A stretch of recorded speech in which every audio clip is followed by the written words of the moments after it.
We're going to talk about analgesics. And the first thing before we start talking about analgesics is it's important to understand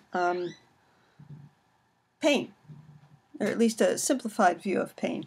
And that'll give us a little bit more insight into how analgesics work. Right? So when we sustain an injury, okay, some part of our body, cells are injured. This is supposed to be an A. Prostaglandins are released, and they have two effects. The first effect is to dilate blood vessels. Okay, and that brings blood to the area, which aids in healing. Okay, and because of that blood being pumped to that area, there's some swelling that occurs. The second effect that these prostaglandins have is that the pain receptors at the local site are stimulated, and they send a pain message to the brain. Okay. So we can actually manage pain two different ways. We can manage it locally at the pain receptors where the injury occurs, or we can manage it right at the brain by blocking those pain messages. Okay, so two ways to handle it: locally at the site of the injury, or actually in the brain and kind of block that pain message from getting to the brain. No need to know the structure, but this is just prostaglandins showing that they come derived from fatty acids. Okay. So let's get talking about the actual analgesics.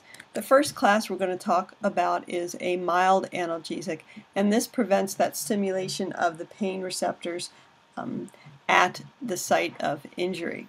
The mild analgesics are really your non-narcotics,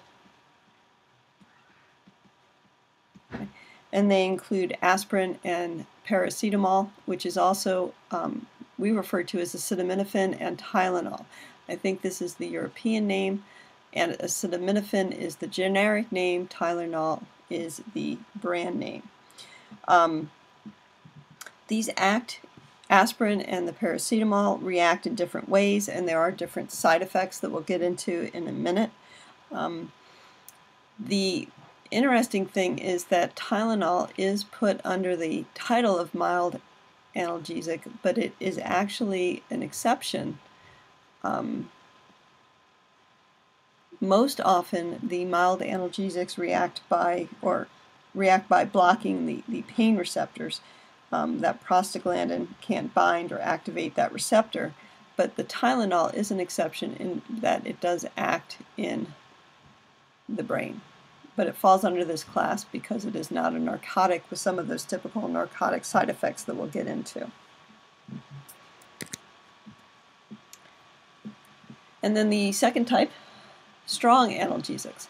And these block pain receptors in the actual brain. These are your narcotics, also known as opiates. Examples of these are codeine, morphine, and heroin. These are actually in order of increasing effectiveness.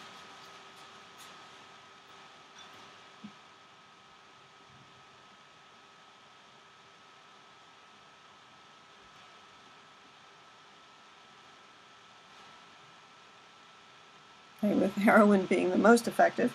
However, the side effects, desired side effects also increase as we go from codeine to morphine to heroin. Their addictive characteristics increase.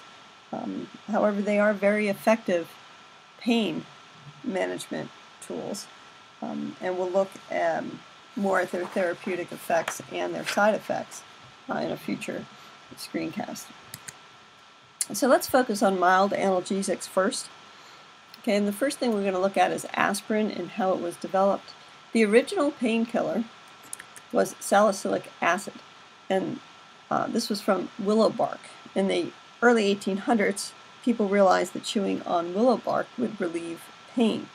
The only problem was that there was a major side effect with stomach issues. So in 1890, the Bayer company produced aspirin.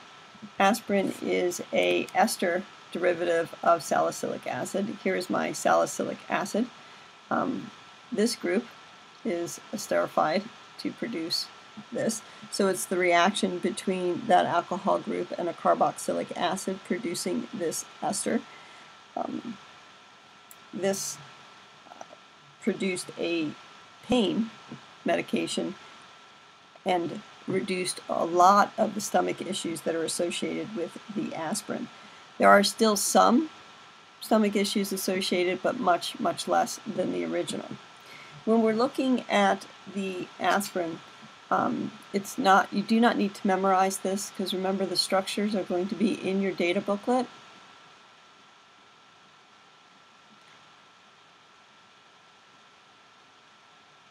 But it is important that you are able to ID the functional groups.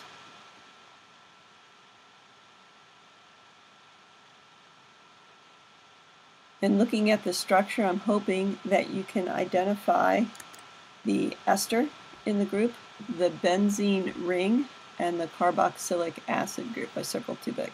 Okay, and this carboxylic, I should say this one. No, that's not true. The ester, the benzene ring, and the carboxylic acid group are the functional groups to know, to be able to identify in the aspirin compound. Okay. Looking at the therapeutic effects and the negative side effects of aspirin, this is a need to know these effects. Aspirin is a pain reducer. It is a fever reducer, also known as an antipyretic. It is an anti-inflammatory, meaning it's going to reduce the inflammation at that injury site, and it is also an anticoagulant. This means that it is a blood thinner. If you've seen some ads on TV for people on an aspirin regimen, meaning they take like an aspirin a day, and this helps with blood thinning, reduces the risk of heart attack and stroke for people who may have had heart issues in the past. Okay. Negative side effects of aspirin is there is still some stomach irritation and bleeding. This effect is magnified with the consumption of ethanol, which is drinking. So perhaps aspirin may not be the best pain relief chosen by alcoholics. There is a high rate, or a relatively high rate, of allergic reaction to aspirin. And aspirin has also been linked to Reye syndrome in children. The Reye syndrome causes liver and brain damage.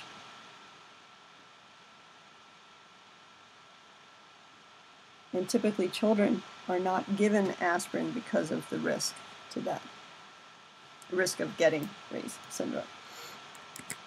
Okay, so aspirin, how does it work? Well, it blocks the synthesis of prostaglandins. A Nobel Prize was awarded in 1982 to John Vane for this discovery. Okay, so, and because it blocks this synthesis of prostaglandins, it reduces the inflammation, because remember that prostaglandin did two things. It brought increased blood flow to the injury site, and then it also blocked the pain receptors at the injury site. Okay, moving on to paracetamol, also known as acetaminophen or Tylenol. This has been on the market since 1953. Okay, and how does this work? This is, again, kind of an exception to the mild analgesics in that it reduces the production of the prostaglandins in the brain.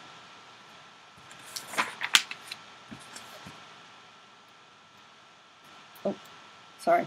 Important to note, again, don't have to memorize the structure. You do have to highlight the functional groups.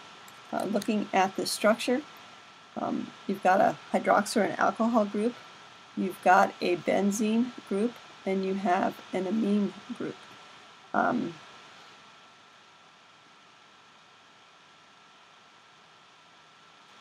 This structure here is known also as a phenyl group. okay, with this OH. If I happen to have a benzene ring with some carbon chain, this is known as a phenyl group. Okay, phenol group has the OH. Phenyl group just has the chain of carbon. So, since paracetamol blocks the production of prostaglandins in the brain, it is not an inflammatory, anti-inflammatory.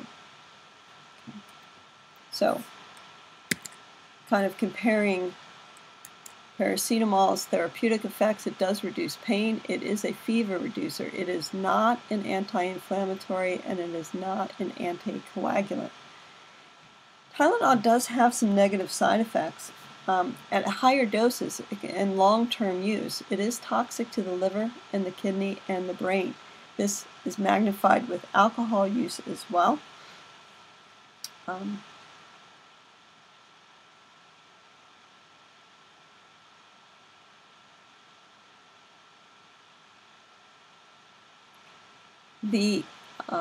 You have to be careful with paracetamol or Tylenol because a lot of times medications have it in their dose, but people will take the medicine and Tylenol thinking that medication doesn't have it. One particular thing to be careful of is NyQuil.